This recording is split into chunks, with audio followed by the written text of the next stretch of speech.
Of this great gathering, would you please make welcome my brother and your brother as well, the founder and president of the Institute for African Man Development in Washington, D.C., Mr. Chester Marshall.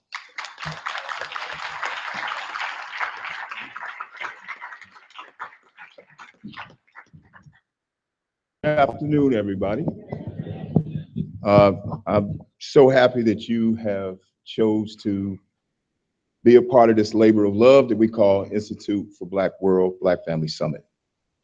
I want to say thank you to Malcolm Stokes out of Oakland, bringing the music to us. Appreciate you.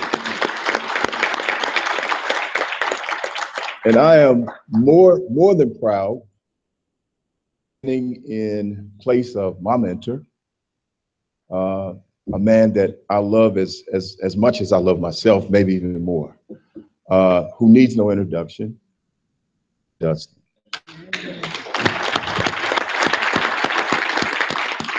Now I've spoke with Baba, and he wants you to know that he loves you. He wishes he could be here, but the spirit of the Dunston family is here with us. And for those of you who know the Dunston family, you know what they're about. They're about loving and serving other people. And so we really, really do want to lift them up during this time. We are here for the Black Family Summit. And I'm going to give you a little history about the Black Family Summit just to provide some context. The Black Family Summit is a outpouring of a vision by Minister Louis Farrakhan in response to hurricanes Katrina and Rita. And the minister felt like that we need to have a collective with Black organizations so that they can come together for African descended people. And he took his vision to Institute for Black World, Dr. Daniels and Baba Dunston, and asked them during the Millions More celebration at Howard University, which was in 2000, I can't remember. 4 years ago? Okay, I can't remember the years. I'm having a, over 50 moment. Yeah, right. So it was during the Millions More movement. Nana, do you remember the year? Oh, I'm sorry. I shouldn't have put people on spot like that, so I can't remember. But it was during that time I asked Dr. Daniels and Baba Dunston to form a collection of organizations in response to Hurricanes Katrina and Rita, but also in the time of need of Black people, that we need to have a program apparatus to respond to our needs. And let me just, in the interest of time, read what the working mission statement for the Black Family Summit is, just to give you context. And I'm gonna put on my eyes. The Black Family Summit of the Institute for Black World is a national network of primarily Black professional organizations, institutions, and agencies committed to the preservation and strengthening of the Black family in various forms as a foundation for the survival, restoration, and development of Black communities, nations, and in the United States and worldwide. Consistent with the vision of IBW, the mission of the Black Family Summit is rooted in the values, cooperation, collaboration, and collective work as reflected in the traditional way of the life of African people of life of Africa. Adhering to the principles of the operational unity, Black Family Summit will pursue its mission through the formulation of a holistic private and public programs, projects, and initiatives. So that's just kind of the mission statement. But really what it's all about today is hearing from some very, very dynamic people who I will introduce in one section, or in a minute. But let me first say that the Black family can be best understood as embedded in a Euro-American milieu, but it gets its shape and form from its African origins. By nature, American by nurture. African root, American fruit.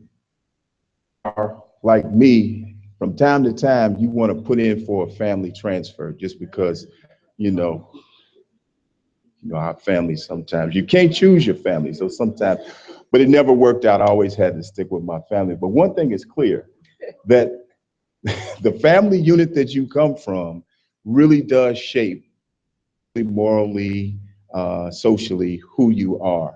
And when I saw this young man who is from where I'm from, and anytime you see somebody from Chicago and they've actually made it, you always ask the question, how did they do it? Because it's just really, really, really difficult for a young person to transition out of there alive, and not only alive, but doing well and headed in the right direction. So without further ado, let me introduce the panel so we can get on with this very, very, what is to be a dynamic discussion about the Black family. So the principal speaker, well, you've already been introduced to our dynamic moderator, the Reverend Nick Talifero, and you can't take a collection because I don't have any money. Our principal speaker for today is Nana Patricia Newton. She is the medical director, CEO and medical director of Black Psychiatrists of America, and the co-chair of the IBW FEMA Task Force. She's out of Baltimore, Maryland. Just raise your hand so they'll kind of know who you are when I introduce you. We have Renee McDonald. She is a member of Mothers in Charge from Philadelphia, Pennsylvania. We have Arnell Prim. She is the convener of All Healers Mental Health Alliance out of Baltimore, Maryland. We have my sister and yours, Oliver. She is the president of the National Association of Black Social Workers, and she is out of Atlanta.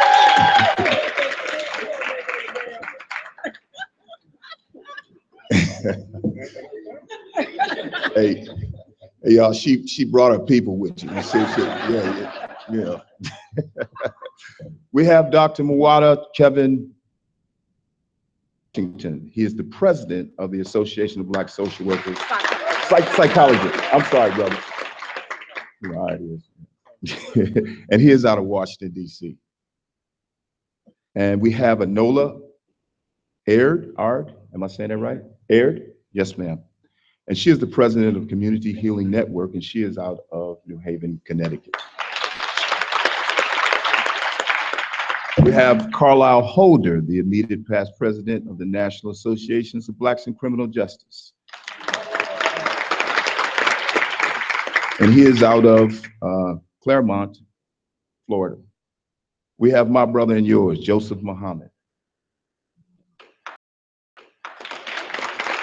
He's the past president of the International Association of Black Professional Firefighters and co-chair of the IBW FEMA Task Force, and he is out of Virginia Beach, Virginia.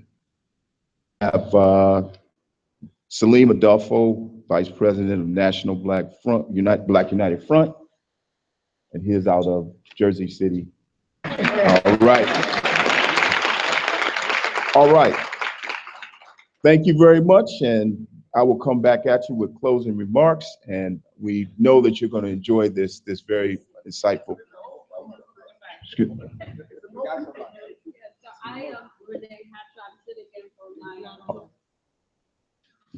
Can you hear me? Okay, wonderful. So I will introduce myself. My name is Renee Hatcher. I am sitting in for my sister and colleague, Vicki Willis. I am currently a professor at the University of Baltimore School of Law in the Community Development Clinic and a member of the National Conference of Black Lawyers. So sorry, y'all. Her name wasn't on there, but what you say, sister, you're going to introduce yourself. I got you. All right, thank you.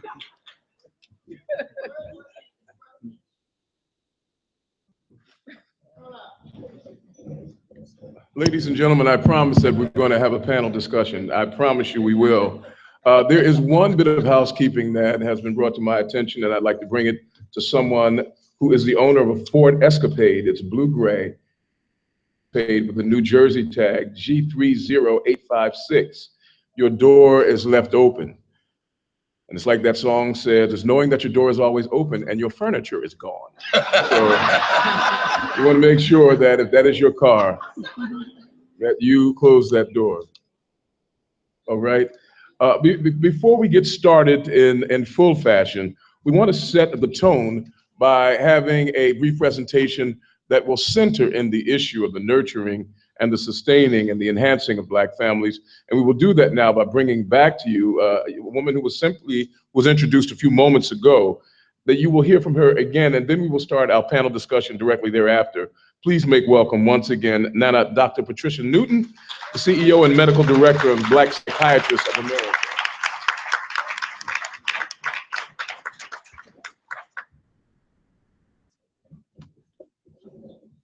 All these tall people. Hotep, everybody. Hotep.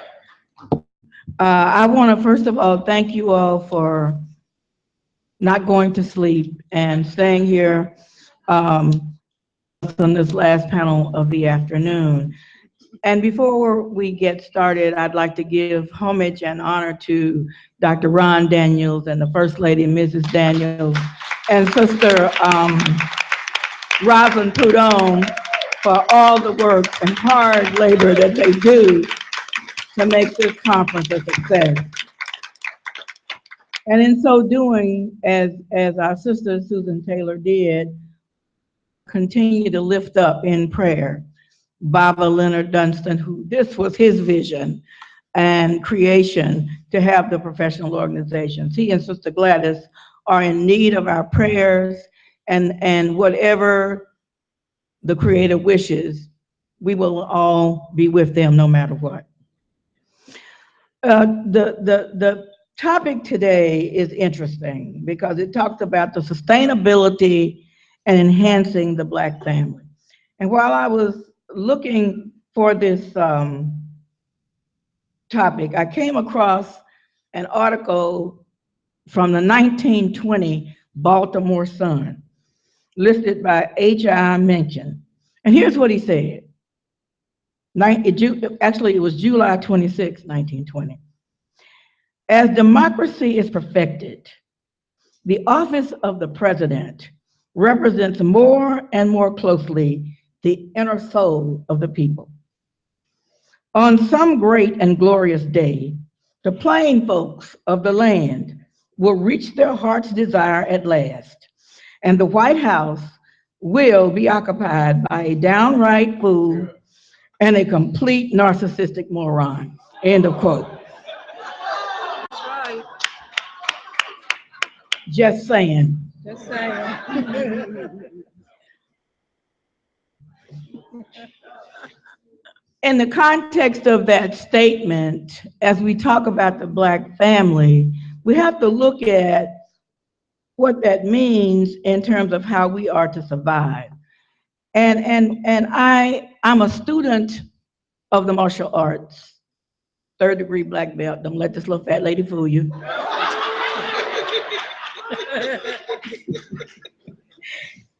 And so I spent a good deal of time looking at how you survive. And how many of you are familiar with the book, The Art of War? Oh, wonderful, wonderful. I want to start with this quote as I describe the tone for what we need to be discussing. And in The Art of War, it says, if you know the enemy and you know yourself, hear the results of 100 battles.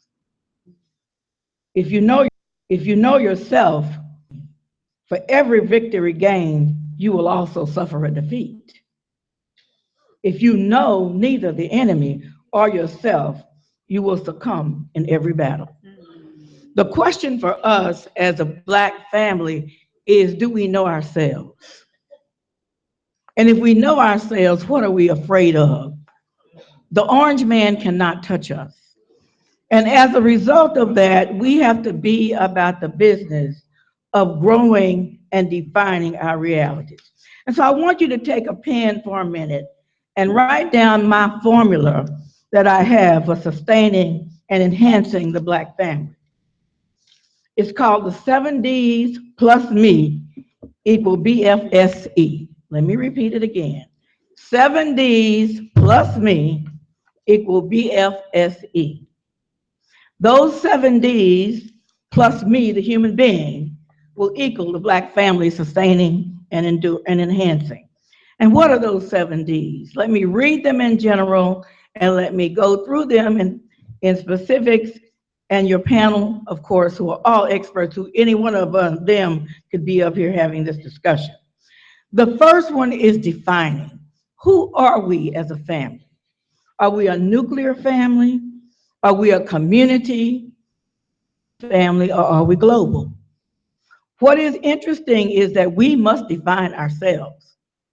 And what has happened to us as a result of the trauma that we have endured for so many, I would say, is that one thing that occurs over time with trauma is that the brain begins to short circuit. And when it short circuits, it develops something we call in neurology neural cement. It's stuck in your own stuff. And getting stuck in your own stuff causes the impulses that you need to go to the CEO of the brain, which are the frontal lobe. Y'all didn't know y'all was coming to neurology class, did you? Okay. Well, so that you end up being cut off from the portion of the brain that allows you to make rational decisions, decisions for your own best self-interest. And so you begin to not be able to tell your own autobiographical story. And you begin to tell someone else's autobiographical story because that's what's most immediate to you, because those and neuronal transmissions that go to where your survival mechanisms get interfered with. And so when we talk about the definition of family, whose definition and for what purpose? We must define our own purpose. The second D, desire. Do you have the desire? Do we have the desire to be sustaining, to be enhancing and enduring for ourselves and our families and our children? What does that mean? That means that when you're talking about desire, that's the intent. Are we intentional in our desire for survival and thriving? Or are we just listening to what everybody else says and going along to get along because I got to pay this bill? And I'm going to sit back and wait on the Lord. And anybody that's heard me talk know that there's a passage that I learned as a child. God helps those who what? There, you got my case. And so what is our intention? I'm throwing these out because most of the time we are so busy trying to survive that we don't have the opportunity to engage in the luxury of thinking for ourselves. And so our children learn just how to react and not how to create and how to make for a future that is inherent upon our sustainability and our enhanceability. And so when we talk about the desire and the intent, the question that I have to ask my brothers and sisters is, are you dependable? Because in a family dynamic, I have to depend on you to help me. I may not like what you did yesterday as a brother or a sister, but I have to depend on you. And when I grew up, in my family, they said, you help your family before you help somebody else. And you keep your family business where? In the family. And so now that we have been looking at reality TV and all of these other things on Facebook and Twitter, we are telling all of our stuff. And when you do that, you make your family, including yourself, vulnerable. Vulnerable to attack, because then people know where you live. You've already forgotten your own story and some other lie to make yourself look good on Facebook with friends that you don't even know. I got 1,000 friends on Facebook. Really? You don't even know these people and you're telling all your business. And so in the issue of the desirability of the intent to survive as a people and as a strong family, are you dependable Are you reliable? And are you accountable? Because a lot of us are not accountable. We have a common expression, and I said this last week at the Black Psychiatrist Conference, and I've heard people use this word at this conference, and I want to, first of all, start out by asking you to please change your vocabulary, because trying and hoping and wishing do not equate to acting. Let me make something very clear to you. There is no word in any language but English that talks about trying. You either do something or you don't. You either did or you didn't. You either will or you won't. Trying does not cross from the right brain to the left brain across the corpus callosum for you to do anything. So I call trying a PZ word, a mental masturbatory word. It feels good, but it ain't the real thing. So that we're all very clear that when you're up here telling me what you're trying to do, I know as a neuropsychiatrist, you're not doing dooley squat. You just try to make yourself feel good and appease me too. You're talking to a shrink.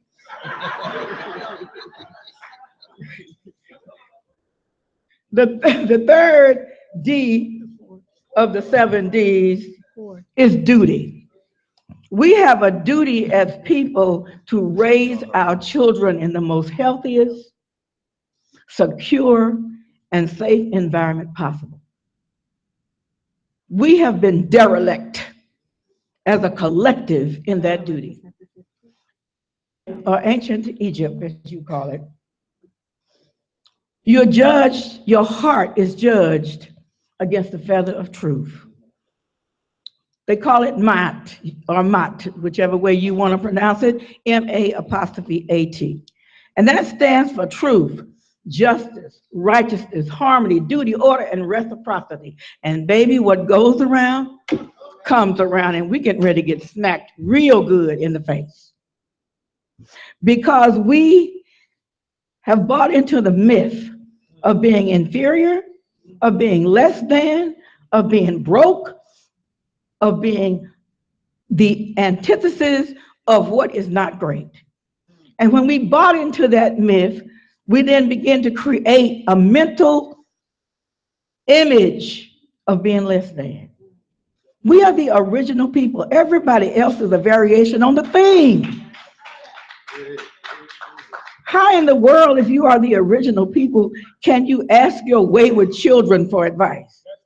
Europeans were created from us. Y'all are mighty quiet on that. You don't believe that, do you? You don't believe that you were here first. Well, maybe some of you all weren't. I don't know.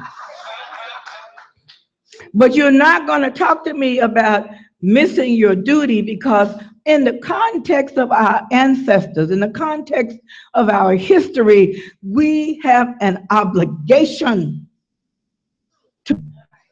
And I said last week when we were at the conference in Nassau that I'm reminded of the fact that I used to treat the pilot for the Shah of Iran. And when the Shah was deposed, they came to the U.S. and began an Oriental rug business. And Mr. Amiri said to me one day after I'd been treating his family for about 4 years, he said, Dr. Newton, I have a question to ask you about your people. Well, anytime I hear the buzzword, your people, you know, my hand went on my hip. My head started moving. And I'm getting ready to do battle with this Arab brother, okay? Mr. Amiri, what do you mean? And he says, well, I don't understand how your people could send their children to their enemy and expect them to have anything but contempt for them when they come back home, because no self-respecting Arab would ever let a Jew do that to their child. That's a deep piece. And I'm not castigating Jews or Arabs. I'm just saying, when he said that, my head straightened up, my hand came off my hip, And I had to look at this man and say, I don't have an answer for that. And say the trauma that created an inability to transfer data to the frontal lobe where we have to make rational decisions has been blocked. And again, as I said earlier, we don't tell our autobiographical story, we tell somebody else's. So that is our duty. The third D, the fourth D, I know y'all with me, thank God. No, I did 3. No, dependable and desire the same. No. If you desire and you have intention, you're going to be dependable, right? And duty was the third. The fourth D is development. I want you to follow. You have a critical and committed issue that we have to become the people that will develop a world and a future for our children that is not like the one we are living in now. And in that context of development, why don't we have a media watchdog for Black people? When somebody says anything about Jewish people, they don't have 24 hours. They don't have 20 minutes. Somebody is on there holding them accountable. We let people say and do anything about us, and we don't even whimper. We don't whimper because we've been conditioned to be quiet and to contract our anal sphincters so we don't do anything. Down. Okay. So that we, in the context, we don't even know how to defend ourselves.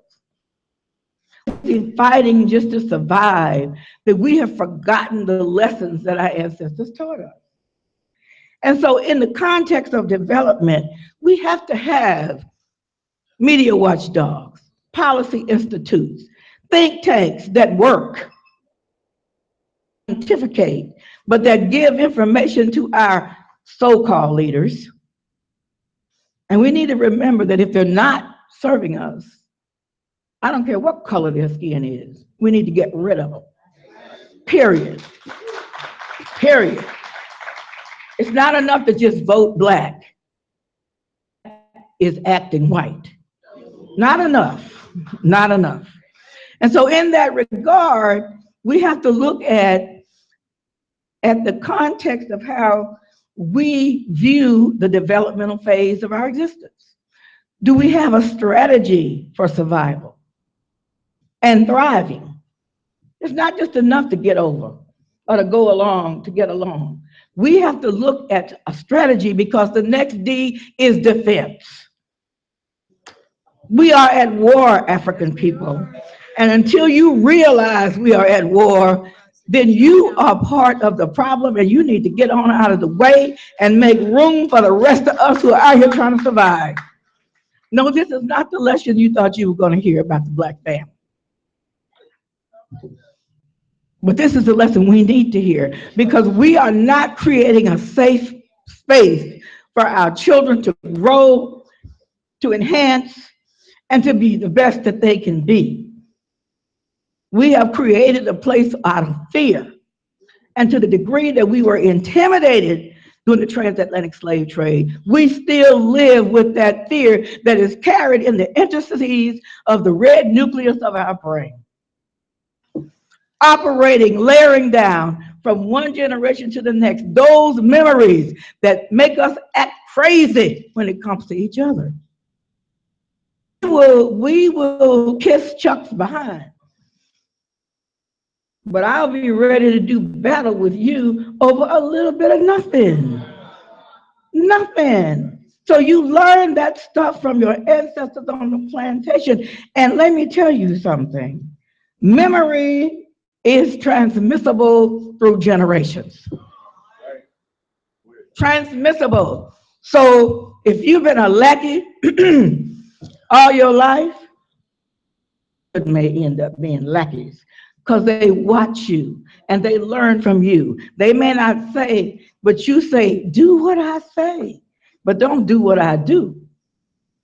And you are supposed to be an example of an elder Some of y'all just old. You're not an elder, you're just old. And your behavior is like delayed adolescence. And you're a parent? Mercy. Oh, mercy. And so in the context of a defense, we have to learn to protect all that is ours. We must protect it. We must guard it with our life. Anything and anybody can walk into our neighborhoods and we don't say nothing. That is right. You try to go right neighborhood, somebody gonna be out that door. Police will be called before you step out of the car.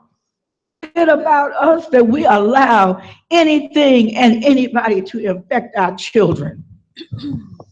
And part of that defense is that we have to be protective of the kind of abuse that goes on within our own families. Many of you have seen me on Hidden Colors 4, and you know I talk about child abuse in the African community. We have sexually and physically abused our children to the degree that we have these difficulties in our interpersonal relationships between men and women. Nothing about that, do you? Because the reality of it is that the failure to protect our children will end up being our destruction, because we are getting old and they're going to have to be the ones to take care of us. And their mirror neurons, which are their empathy centers, don't exist for some of you because they've learned from the Europeans. They've learned from the Europeans not to care. And when we abdicate our moral and ethical responsibilities by allowing abuse to occur within our families, what are we saying? We are saying that we are not valued. We are saying that our children are not worth protecting. And no place that our children live is safe. Safe in the churches, they're not safe at home, they're not safe at school, they're not safe anywhere. And I remember in the creation story in ancient Kemet, it says, after God created the world, he said, where can I stand? No safe place for your children to stand. And here we are. And some of you heard me speak before, being run by psychopaths in suits. They're in our churches, corporations, they're in our organizations and institutions, in our schools, and yes, they're in our government. And if you never saw psychopaths at work before, you're getting ready to see it now. And as I said before, we've been spending our lives in the mental health field studying failed psychopaths. We studied the ones that got locked up. We haven't studied the ones who are successfully out here running a nation, bleeding you at your bank account, creating scenarios where you are not going to ever thrive. Let me move on. After defense, dollars. You just had a session on economic empowerment. I always say that Black folk in America have a problem with melanin and money.